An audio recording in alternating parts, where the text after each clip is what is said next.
makes it look. So welcome everyone. My name is Steve Bartlett. I work with Agricultural Missions, and I'm going to be facilitating this session. This is Detroit, from Detroit to New Orleans, the Food Sovereignty Movement and the U.S. Food Sovereignty Alliance. We have some wonderful panelists, and waiting on our last panelist, Ben Mahola, if anyone knows where he is. Basically, does anyone mind? There's someone who wants to record the proceedings. Any problems? Cool. So, welcome. This is a wonderful time for us who have been involved in building this U.S. Food Sovereignty Alliance and trying to build a movement. And some of you may have been in sessions this morning or even just now at the Food Justice session. We've been talking about how can we build a bigger movement, a bigger umbrella. And so that's kind of what this is about. This is going to be an interactive workshop. We're going to ask questions that will be open to you to answer as well. How many of you here were at the U.S. Social Forum in Detroit? Okay, good. So we have.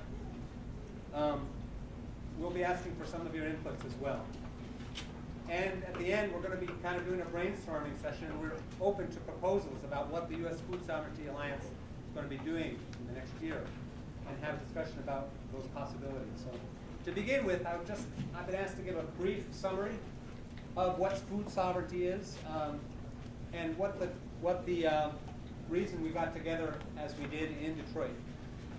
Food sovereignty is a concept that was popularized by the Via Campesina back in the 80s. And it goes a step beyond food security in the sense that it means the whole culture of food, the whole economics of food, the whole political power of food is all included inside the concept of food sovereignty. Food sovereignty basically is the power of the people to control their own agricultural and food system and to eat and produce the foods that they want, that is culturally appropriate and that is ecologically sustainable on the land.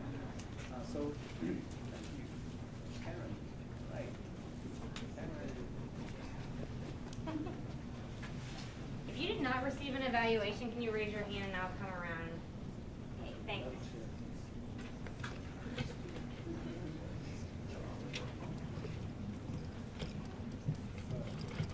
So basically, the U.S. Food Crisis Working Group came together in 2008 when the food riot, well, the so-called food riots, which are really police riots against people protesting because they're hungry. The U.S. Food Crisis Working Group came together at the end of a 3-day fast that some of us called and some of us took part in to indicate the 3 billion people who live on less than $2 a day or more who are suffering the hunger because of the sudden rise in food prices around the world. This was just kind of the culmination of a long process of creating a very vulnerable and very unstable and very unjust food system.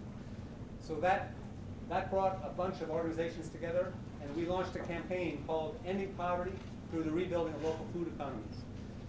And we had 2 planks and 2 efforts of that campaign. One was to work on the antitrust hearings that were taking place between the Department of Justice and the U.S. Department of Agriculture.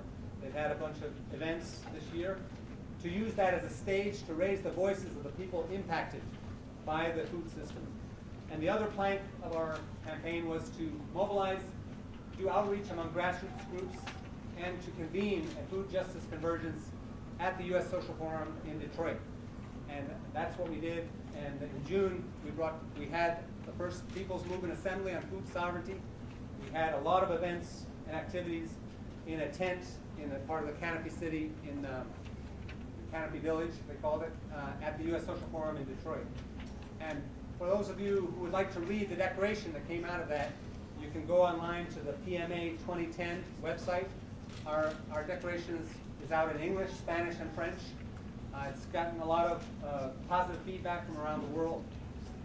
The importance to me of the gathering in Detroit was that I think for the first time we begin to connect people involved in the production, the farmers around the country are part of the National Family Farm Coalition and the Rural Coalition, the farm workers who are part of our U.S. Food Crisis Working Group and the NFFC and the food chain workers.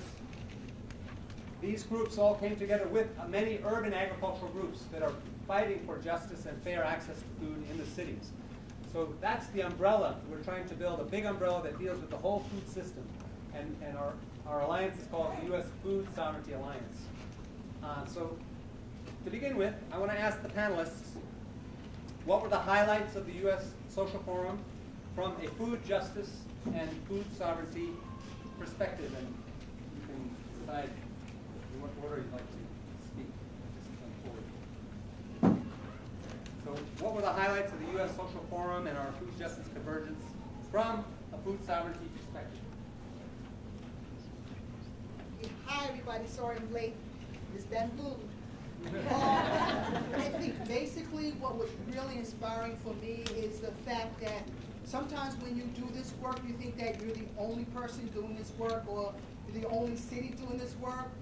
And to be in Detroit at the time and to see so many people with life ideas, working hard, really doing the same thing in terms of social justice, making sure that people understand that food is a right and not a privilege.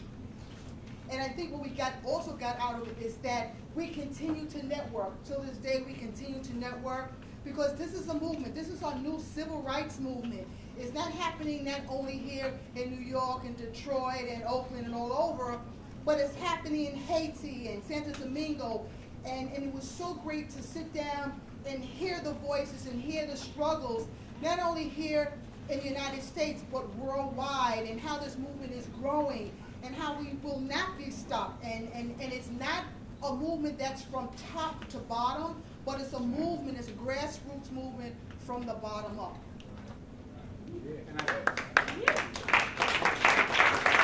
I'd like to quickly say this is Karen Washington. She works on food justice and food production issues in the Bronx. We're really happy to have her on the panel. Maybe you could just introduce yourself briefly before you. I'm Joaquin Martinez. Hi, I'm Joaquin Martinez. First of all, I'll start off by saying that I come from the Oaxacan people, and the blood of the Oaxacan people runs through my veins. My mom's from Oaxaca, my dad's from Querétaro. And so I offer a farm worker perspective. Oh, I'll talk louder, sorry. And so the biggest, or the most important thing that I learned from the U.S. Social Forum was that I saw, like Sister over here was saying, we saw a lot of people doing a lot of work, you know, with farmers, farm workers, and food sovereignty. And so what I realized was the importance that farm workers and people all over the world actually have, and the importance that they have all over the world. You know, like I was reading Che's journal, and Cesar Chavez at the time, and I kept reading how, because the farm workers were on the side of the Revolutionary Army of the Vietnam, you know, the United States cannot defeat them, you know what I mean? And Delano, the people rose up, you know, with civil rights and with UFW, you know, and that was a great pivotal moment in American history. And so that was, for me, one of the most important and biggest influences that I got from the U.S. Social Forum. Thank you.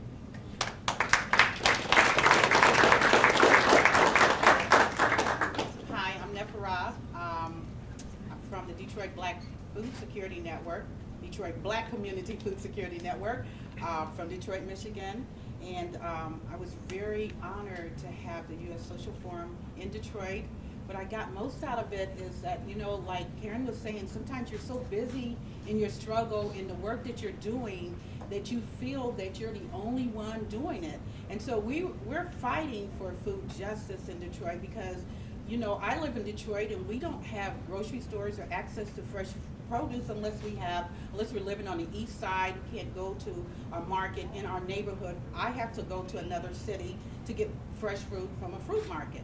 And that's the closest one for me, you know, but we're at the same time, we're littered with all sorts of fast food restaurants and buying food from party stores and liquor stores is where a lot of people's main meals come from.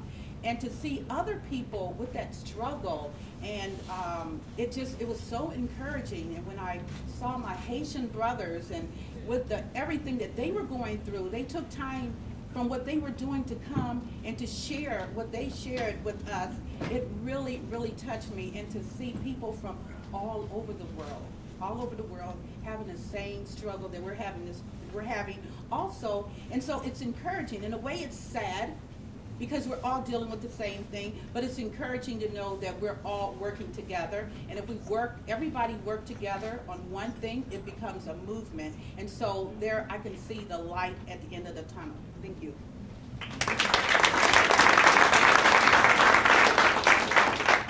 Good afternoon. My name is Bob St. Peter. I'm a landless farmer, farm worker. I live on the coast of Maine. I'm a member of Via Campesina North America region. And I have, as part of Via Campesina, I have the privilege to travel a bit and to regularly meet and speak with farmer and peasant leaders from around the world and hear their stories. And I'm often so full up with these stories that I get home and I tell everybody who listens. And I've found I've had some difficulty in communicating the message that we do share the same struggles and that we have common enemies and that much of what we're fighting for originates in the same place. And with Via Campesina, you really get that perspective. And in Detroit, we had people from Honduras and Mexico and the US and Palestine and Dominican Republic and Haiti and everywhere. We're all come together with a very similar message that we're people of the land and that we're peasants and that we refuse to go away. And to bring that message to the United States was very powerful and it gave me a lot of encouragement to go home and keep doing the work that I do. And the other thing that meant a whole lot is we have an altar up here, and if you have a moment at the end, please take a chance to walk up and visit our altar. When Via Campesina gathers, we often will have an altar or some sort of recognition of where we come from. And the elements are represented: water, and fire, and earth, and seed, and it helps us remember where we come from. And to bring that to Detroit and to sit with this panel, you know, this is the movement that is going to change our generation, and I encourage you all to join us.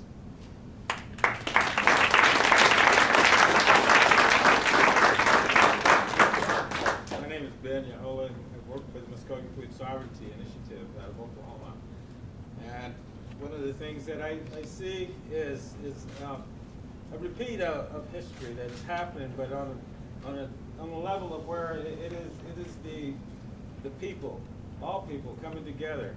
At the U.S. Social Forum, I find that there is the same attitude that existed earlier on in the late 1700s and the early 1800s about protecting the food and of course the ecology. And so, but back then the repercussions were severe for the indigenous people. You know, we had people like Pontiac who came and wanted to unite the people on a common cause. Then we were the majority in a democracy who didn't have a right to vote. And so then came Tecumseh. And Tecumseh comes from the Muskogee people right here in this region here. Uniting the people to protect, again, and wanting to protect the traditional food of the indigenous people. And to avoid all the new technologies that was coming in, because the word was that we were eventually going to turn the technology upon ourselves. And so we kind of see a little bit of that happening. And so today we are creating what I say a revolutionary song. And so in these songs that we are creating, it's the footsteps that keep the beat of the people moving together.